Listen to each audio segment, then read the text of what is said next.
Hello and good morning everyone. Easy economics में आप सभी का एक बार फिर से स्वागत करता हूं। आशा करता हूं आप सभी सकुशल होंगे अपने घर पे। तो बच्चों, जैसा कि आप सब जानते हैं, आज है हमारे पास लेक्चर थर्ड।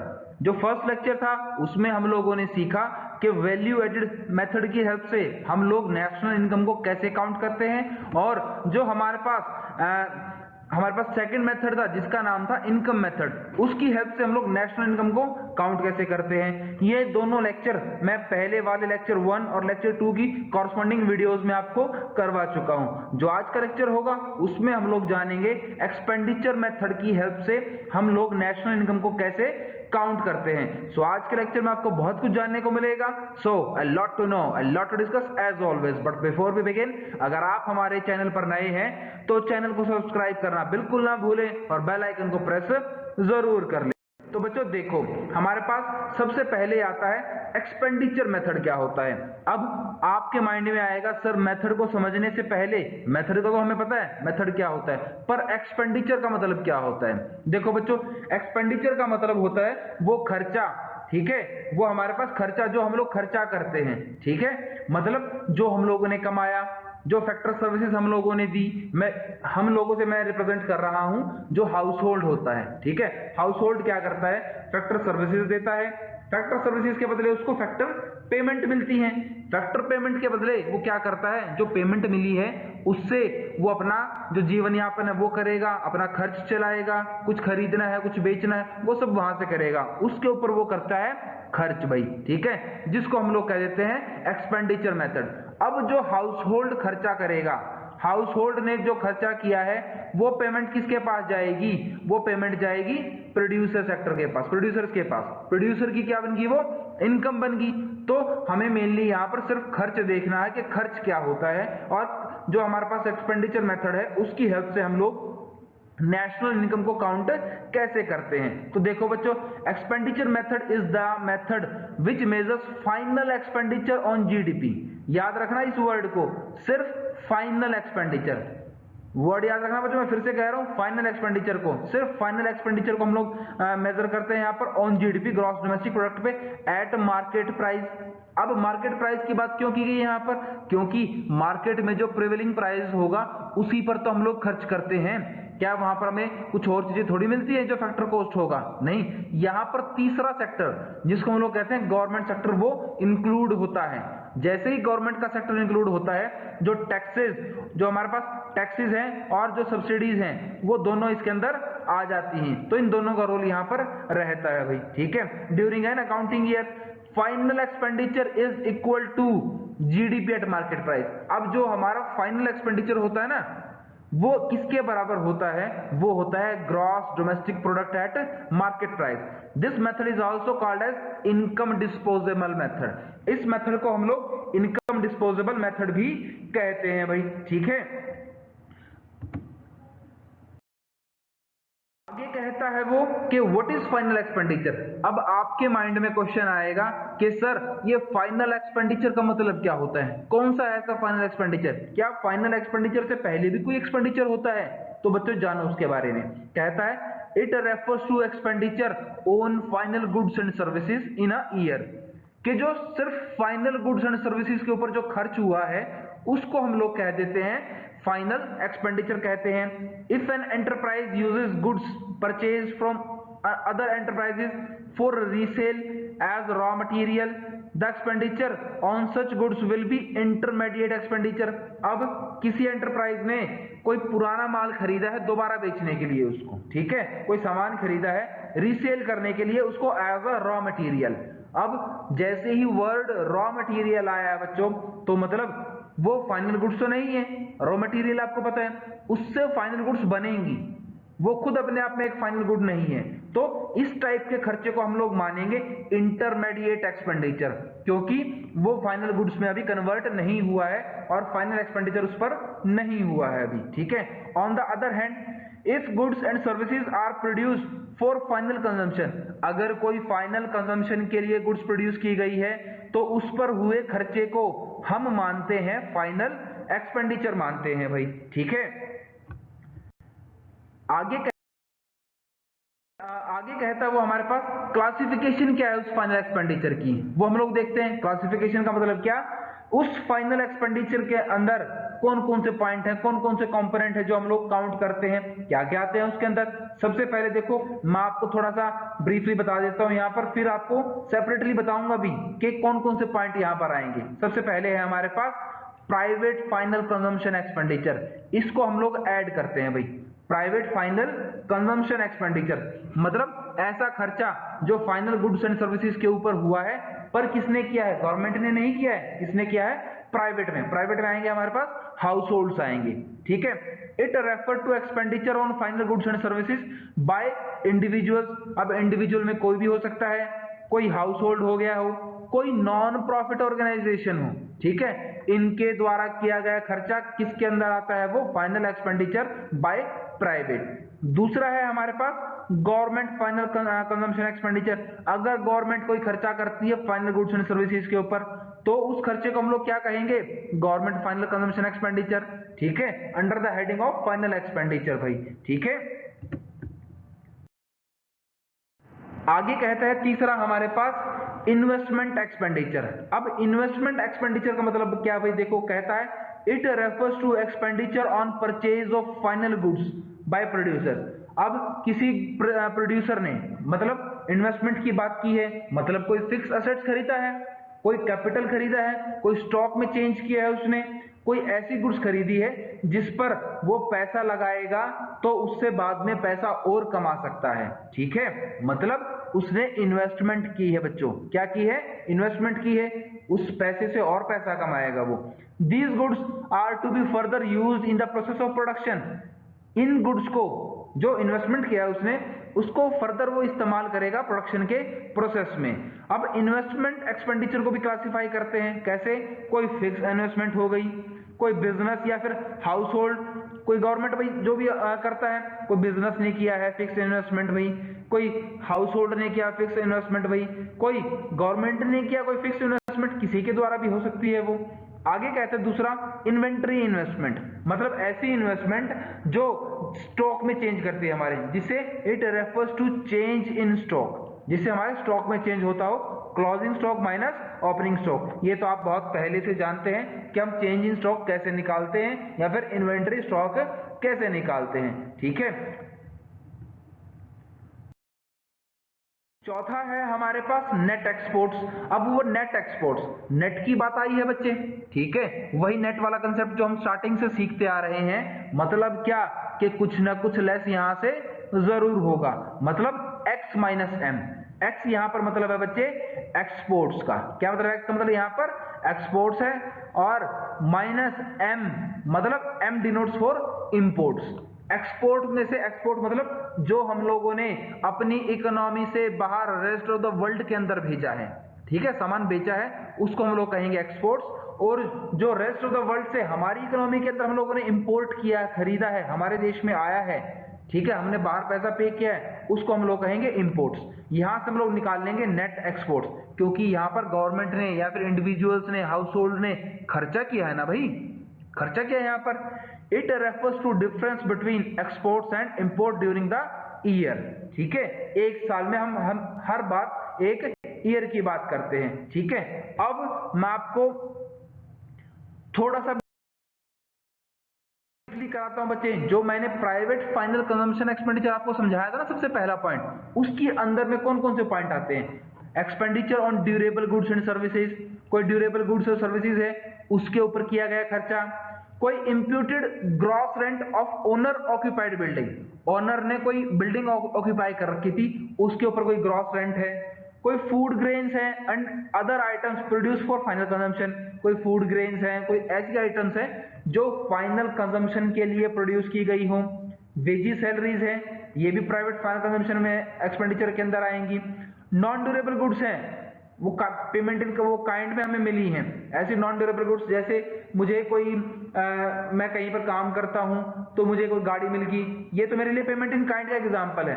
पर गाड़ी मिलने की ना बजाय मुझे, जैसे अब दीपावली आएगी, तो ऑफिस वाले क्या करते हैं बच्चे, जो मैनेजमेंट होती है वो सबको काइंड में या फिर गिफ्ट के तौर पे कुछ ना कुछ दे देती है, मिठाई का डिब्बा दे दिया, कुछ बोनस अलाउंसेस दे दिए, वो पेमेंट इन काइंड फ्री में मिले हैं, वो तो कोई मेहनत थोड़ी किया उसके लिए, वो पेमेंट इन काइंड के तौर पे है, पर वो नॉन ड्यूरेबल है, ज्यादा ड्यूरेबल नहीं चलेगी, वो ज्यादा लंबा टाइम का प्रॉफिट नहीं है वो हमारे पास। कोई नेट वैल्यू है गिफ्ट रिसीव्ड इन काइंड, कोई गिफ्ट हमें मिले हैं, ठीक है, ये सब तो जितनी पहली वाली वैल्यूज थी इनको हम लोग इंक्लूड करेंगे।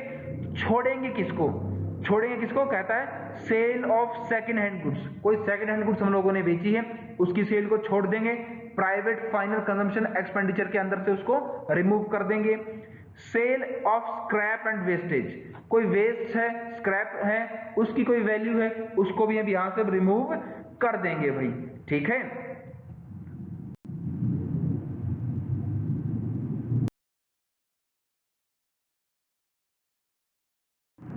आगे कहता है वो गवर्नमेंट फाइनल एक्सपेंडिचर। अब दूसरा टाइप का एक्सपेंडिचर क्या, गवर्नमेंट फाइनल एक्सपेंडिचर, इसको भी हम ब्रीफली समझ लेते हैं। कहता है expenditure on intermediate consumption, government ने कोई इंटरमीडिएट कंजम्पशन पे खर्चा किया है, याद रखना गवर्नमेंट की बात कर रहा हूं मैं यहां पर, उसको इंक्लूड करेंगे। Wages and salaries in cash या फिर काइंड में कोई दी है गवर्नमेंट ने, वो खर्च किया, उसको इंक्लूड करेंगे। कंजम्पशन ऑफ फिक्स कैपिटल मतलब डेप्रीशिएशन, ठीक है, उसको भी इंक्लूड करेंगे क्योंकि वो भी खर्च हुआ है। आगे expenditure on direct purchase of goods and services abroad, कोई बाहर से सामान खरीदा है, अब्रॉड से सामान खरीदा है मतलब इंपोर्ट किया है, उसको भी इंक्लूड करेंगे। और छोड़ेंगे किसको, रिमूव किसको, एक्सक्लूड किसको करेंगे हम लोग यहां से, receipt from sale of goods and services by the government, कोई रिसिप्ट मिली है जो सरकार ने बेचा है सामान, उसको यहां से एक्सक्लूड कर देंगे, मतलब गवर्नमेंट के एक्सपोर्ट्स को यहां से हटा देंगे, सिर्फ इंपोर्ट्स को जो हमने खर्चा किया है उसको यहां पर इंक्लूड उनको इंक्लूड कर लेंगे, और जो सेल हुई है उसको एक्सक्लूड यहां से कर देंगे भाई, ठीक है।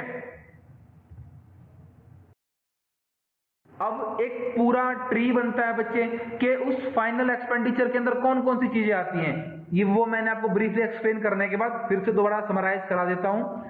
Final consumption expenditure, final investment expenditure, consumption के अंदर दो चीजें आएंगी, प्राइवेट फाइनल कंजम्पशन एक्सपेंडिचर और गवर्नमेंट का एक्सपेंडिचर। इन्वेस्टमेंट के अंदर भी दो चीजें, ग्रॉस डोमेस्टिक कैपिटल फॉर्मेशन मतलब कोई कैपिटल फॉर्मेशन, कोई प्लांट मशीनरी खरीदा है वहां पर इन्वेस्टमेंट की है, और नेट एक्सपोर्ट्स, ये आएंगे इन्वेस्टमेंट एक्सपेंडिचर के अंदर भाई, ठीक है। अब जो कैपिटल फॉर्मेशन की है वो भी अपने आप में दो चीजें आती है उसके अंदर भी कि उससे क्या क्या चेंज हुए हैं, कोई ग्रॉस फिक्स कैपिटल फॉर्मेशन हुई है या फिर स्टॉक में हमारे चेंज हुआ है। तो ये पूरा ट्री था जो फाइनल एक्सपेंडिचर के अंदर आता है, जो वैल्यूज उसके अंदर आती हैं, जो पॉइंट्स वहां पर हम लोग काउंट करते हैं बच्चे। इसको थोड़ा बहुत अच्छे से देख लेना क्योंकि इससे पहले जो मैंने आपको समझाया है वो अब पूरा समराइज इस वाली स्लाइड्स में हो चुका है भाई, ठीक है। अब देखो आगे हमारे पास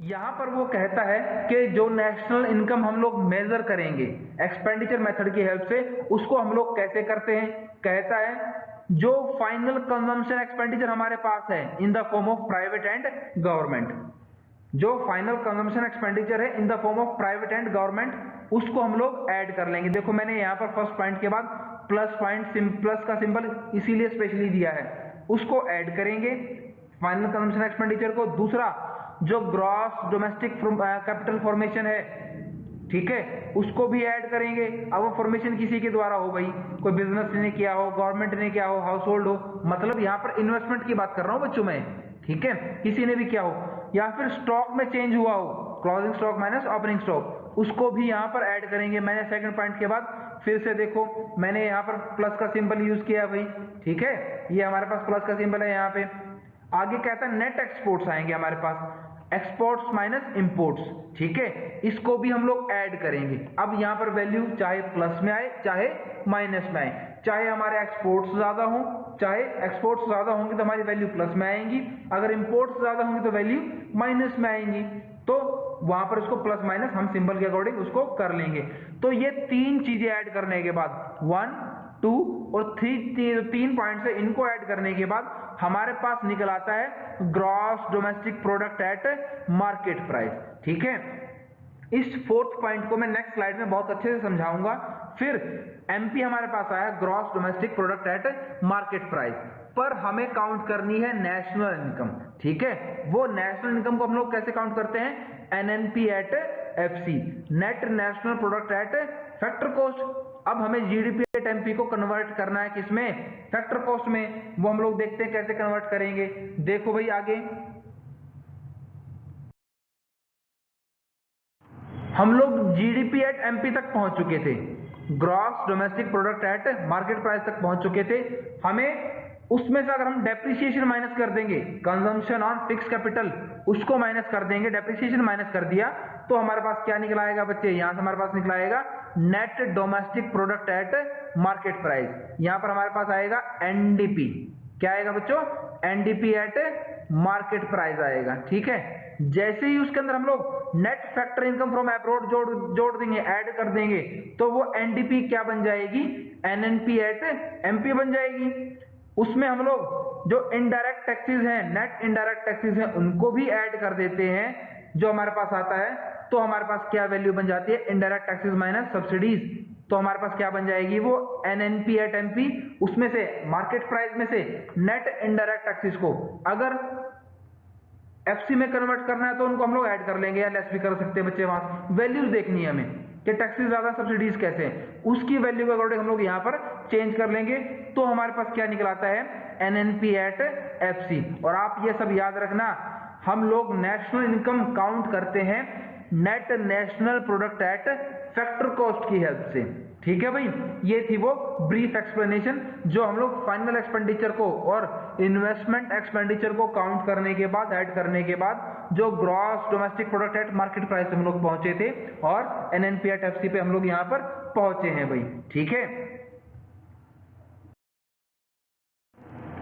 अब कहता है वो कि नेशनल इनकम निकालने के लिए हमें यहाँ पर कुछ प्रिकॉशन भी फॉलो करनी पड़ेंगी, कुछ सावधानियां भी बरतनी पड़ेंगी। वो सावधानियां कौन कौन सी हैं, सबसे पहली है एक्सपेंडिचर ऑन इंटरमीडिएट गुड्स और semi finished goods and second hand goods should be excluded.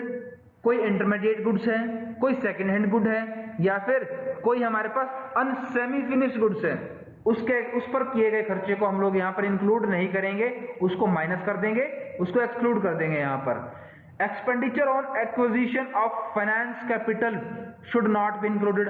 अगर कोई कैपिटल है हमारे पास, उसको एक्वायर किया है हम लोगों ने, ठीक है, एक्विजिशन किया है फाइनेंस कैपिटल को, कहीं से लोन लिया है, ठीक है, लोन लिया है, क्योंकि लोन को आप कहोगे सर वो इनकम में है पर हमें पे तो करना है, वो खर्चा ही तो एक तरीके का हमारा, तो उसको यहाँ पर इंक्लूड नहीं करेंगे।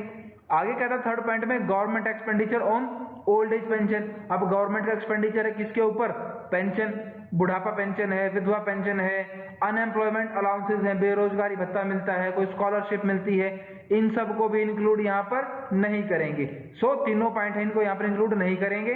ठीक है, आगे बच्चे ये तीन एक्सपेंडिचर थे हमारे पास, जो प्रिकॉशंस थे जो हमें बरतने मेनली यहाँ पर। अब हमारे पास एक प्रैक्टिकल क्वेश्चन है, देखो उसको आप,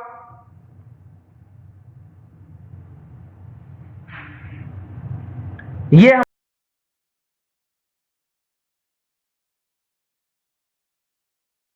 यहाँ पर कंजम्पशन ऑन फिक्स कैपिटल कितना है, 20 का है। Net factor income from abroad -40 की है। नेट इंपोर्ट्स 30 के हैं। यहीं से आप अपने आंसर को देखना, कहता है देखो आगे जरा